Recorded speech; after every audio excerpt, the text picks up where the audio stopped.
Troubled Waters by Rosie Harris. Read by Sara Jenkins.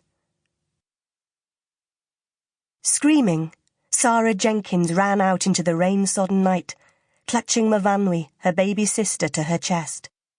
She was sure the flames were licking at her heels, and that at any moment they'd be stinging like the strap her dada used on her bare bum when he was in one of his sanctimonious moods, and determined to drive out the devil that made her so wicked.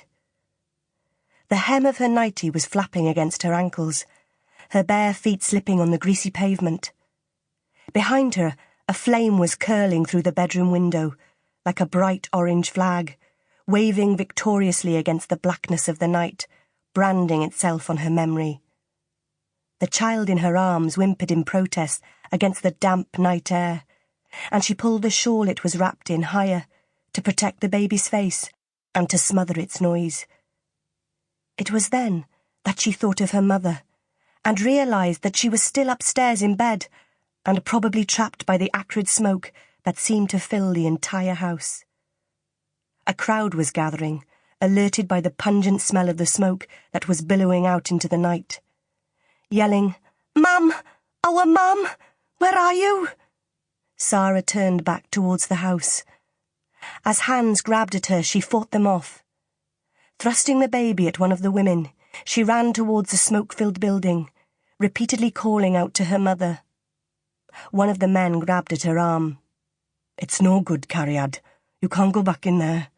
Think you yourself damn lucky you got yourself and the babber out when you did." She turned on him angrily. A slip of a girl, still boy slim, her dark eyes saucer-wide with fear in her elfin face. "Leave go of my arm, Alan Pritchard. My mum's still in there," she gasped. "It's too late to do anything now, my lovely. The whole of the upstairs seemed to be full of blinding smoke. All of you sleeping, were you?" She shivered violently. "Dada's still at the pit." He patted her shoulder. "Someone's gone to fetch him." He pushed Sara towards his wife, the plump motherly woman who had taken the baby from her. "There's nothing more you can do here, so go along with Martha and she'll brew you some tea. You'll feel better after that, girl. You see if you don't." "But Mum's still in there," Sara protested, as Martha, holding the baby in one arm, placed a hand protectively along Sara's thin shoulders. "She's asleep in bed, worn out, see?" "Come along with me," Martha urged. "The fire brigade boys will fetch her out, so there's no need for you to worry. Look, they've got their ladders up to the window already, so it will only be a matter of a few minutes.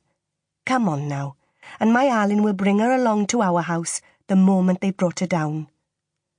Sara took a lingering glance back at her home, still wondering whether she should ignore all their warnings and try and find her mother herself. Downstairs looked almost normal, but grey smoke still billowed from the gaping holes where the bedroom windows had been before the firemen had broken the glass with their axes to try and gain entry.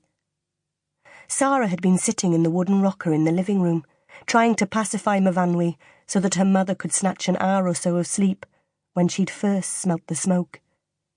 For one moment, she thought it was coming into the house from outside and had something to do with the pit. She'd wondered if there'd been some sort of explosion. Her thoughts flew to her father, who was working the night shift. Then she'd noticed the wisp of grey smoke curling under the door, and she knew it was nothing to do with the pit, but was right here in her home. With Myfanwy still in her arms, she'd gone to investigate. The moment she'd opened the door, a blinding cloud of smoke had billowed into the room, making her cough and choke. When she'd found it impossible to get upstairs, she'd run out into the street screaming for help. Alan Pritchard from the house next door was first on the doorstep, followed by some of the other men who lived nearby. They'd wasted no time. They'd sent for the fire brigade, and one of the younger ones had made off at a run for the pit to fetch Sara Jenkins. It was only when Sara began whimpering about her mam still being in the house that any of them knew that Gwen Jenkins was inside. The firemen did their best. They put up ladders and tried to get in through the bedroom windows, but the smoke was so thick and so acrid that it choked them. There was no hope of rescuing Gwen. Sample complete. Ready to continue?